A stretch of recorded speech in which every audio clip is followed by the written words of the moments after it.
saya adalah orang Kristen yang menurut saya waktu itu kita adalah kaum minoritas yang terzolimi, terutama kalau urusan-urusan kebaktian, kebaktian, urusan gereja, beribadah gitu ya. Dan memang terjadi perdebatan ketika itu bahwa saya bukan dunia saya gitu ya, bukan dunia saya.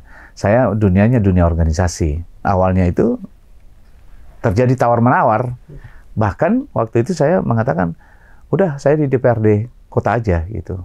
Tapi Bang Ara mengatakan, kamu menjadi anggota DPR RI.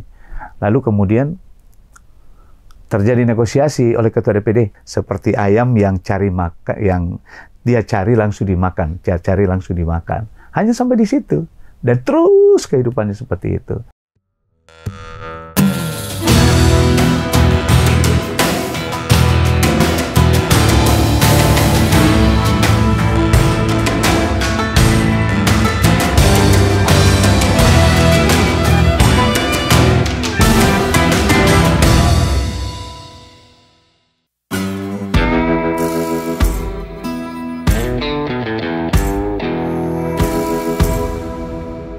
Ya, sebelum jadi anggota DPR itu saya sebagai wira swasta sebenarnya ya, profesional. Jadi saya punya beberapa kegiatan bisnis karena awalnya itu saya meniti karir di bidang jasa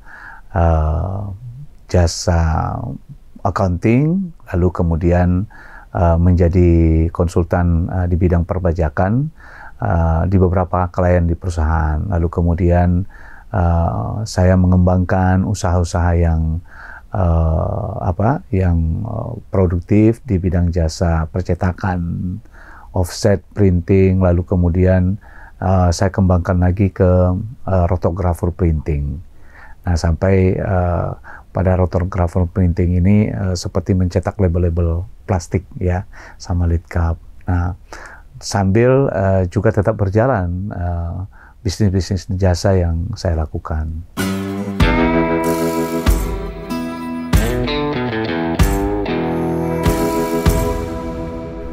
Awalnya itu sebenarnya memang ketika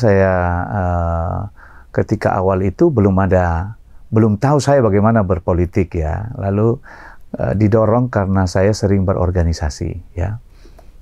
Organisasi saya lebih ke organisasi sosial kemasyarakatan. Organisasi tolong-menolong ya, karena sesama perantau ya kan harus cari saudara komunitas yang bisa satu sehingga bisa saling memahami apa sih yang kita butuhkan gitu ya, bagaimana kita memperkuat posisi selama di perantauan ini kan begitu.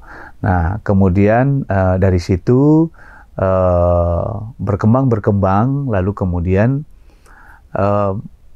di organisasi gereja juga ya saya aktif. Lalu di tahun 2012 itu ya, yang sebelumnya sebenarnya saya sudah masuk 2004, saya sudah masuk di organisasi relawan Komando Bela Mega saat itu, karena waktu itu ada orang Nias juga yang jadi anggota DPRD di sana.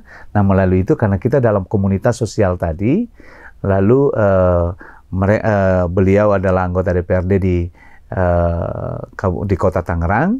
Nah, dia mengajak lah, karena kita kan sama-sama di komunitas sosial ini. Ayo kita sama-sama untuk berjuang bersama melalui relawan Komando Bela Mega. Lalu setelah itu waktu itu kan ibu ketua umum berpasangan dengan Pak almarhum ya, Kiai Hasyim Musadi ya.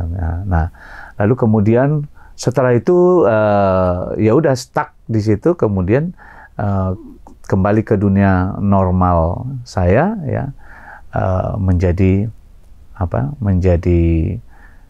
pebisnis. Lalu pada kisaran 2008 teman-teman ajak-ajak untuk masuk ke politik.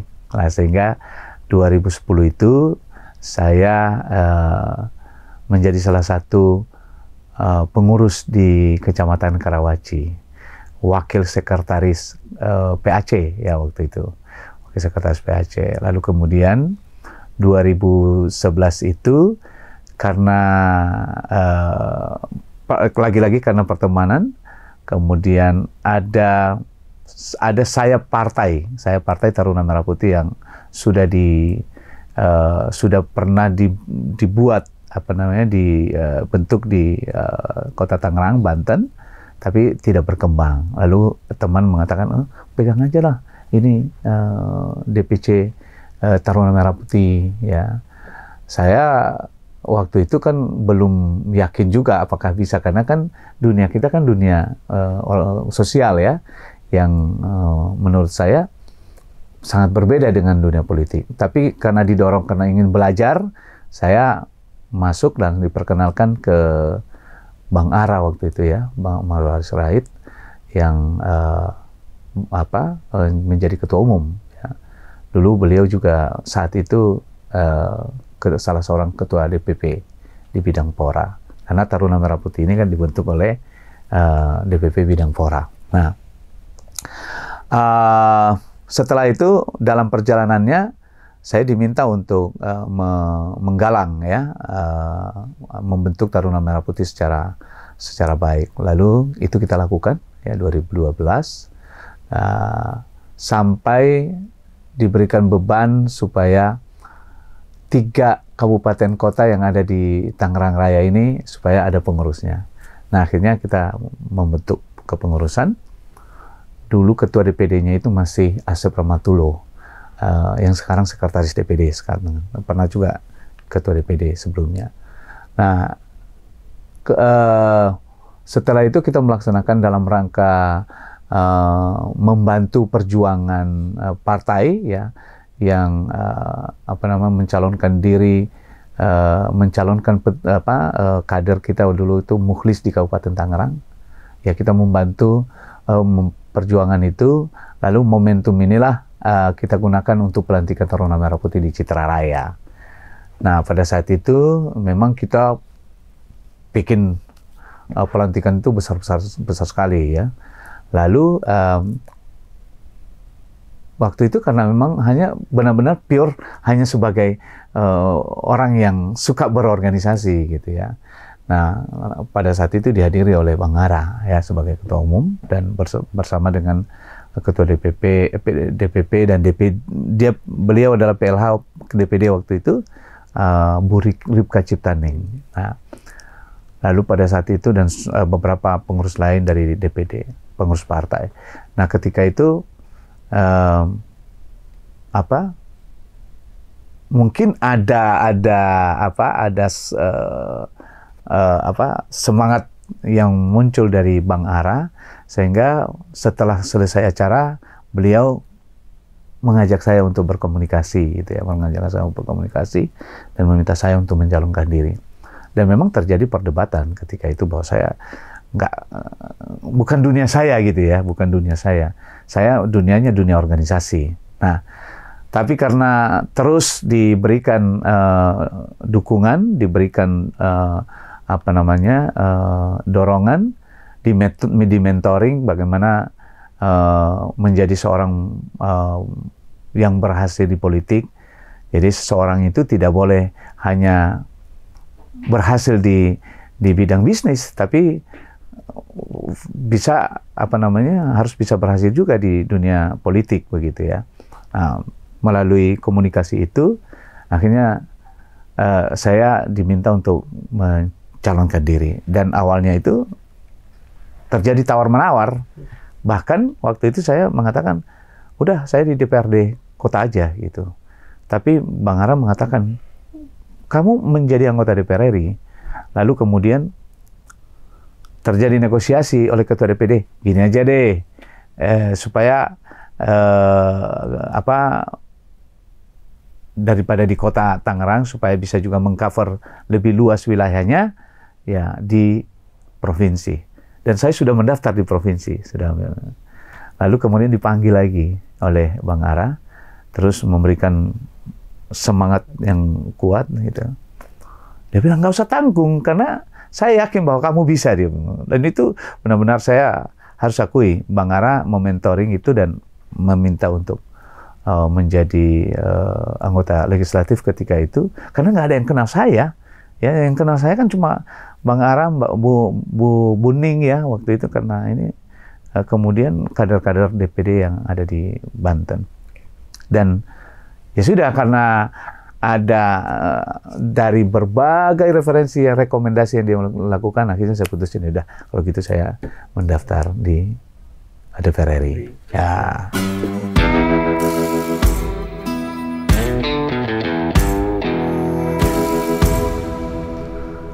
Buat saya, lagi-lagi ketika saya memasuki dunia politik, saya melihat mana yang cocok gitu ya. Yang cocok itu yang cocok dengan pribadi kita, dengan semangat perjuangan kita, dan dengan kegiatan-kegiatan yang sudah kita lakukan.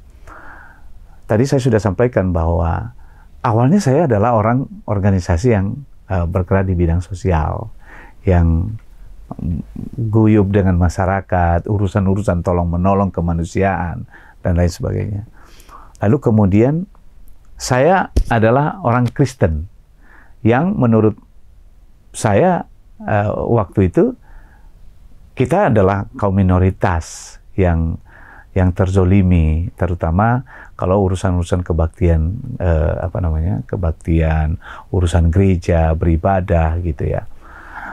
Dan dari partai-partai yang ada, buat saya PDI Perjuangan adalah sebuah partai yang nasionalis, yang memang hadir untuk semua ya, tidak tanpa harus menunjukkan perbedaan di antara masyarakat yang ada ya, bahwa PDI Perjuangan hadir di setiap persoalan-persoalan rakyat. Ya, saya tidak mengatakan bahwa partai lain tidak, tetapi yang lebih menunjukkan nasionalismenya, partai yang nasionalis itu adalah Partai PDI Perjuangan. Dan itu sebabnya saya mengatakan bahwa lewat PDI Perjuangan lah kita bersama-sama memperjuangkan hak-hak masyarakat, hak-hak kita sebagai rakyat. Gitu.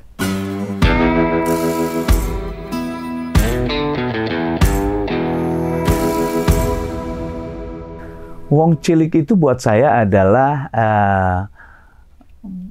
sesuatu yang bersentuhan dengan kepedulian kepada masyarakat yang paling kecil. Ya,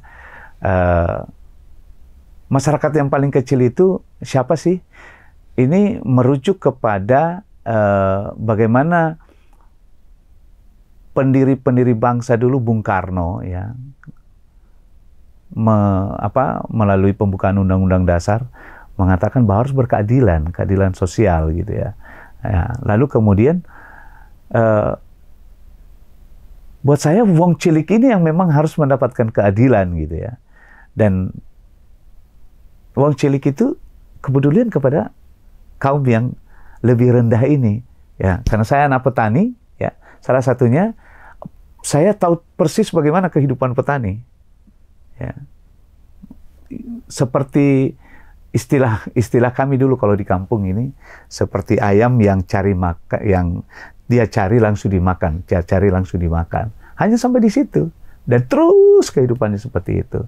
Nah, lalu kemudian ada petani, ada nelayan, ya, pekerja-pekerja masyarakat kita yang masih di pinggiran ini, yang masih sangat membutuhkan keadilan, kan begitu. Ya, sebagaimana kita tahu bahwa Partai PDI Perjuangan lah yang peduli dan berjuang untuk kepentingan wong cilik tadi, yang selalu hadir kepada mereka. Tidak hanya sekedar mendapatkan suara ya, karena sistem demokrasi kita yang harus seperti itu, tetapi PDI Perjuangan juga yang memiliki program-program bagaimana membangun secara sistematis kehidupan masyarakat yang kecil ini. Makanya buat saya sangat tertarik dan menjadi bagian dari darah kita ya, adalah Partai PDI Perjuangan.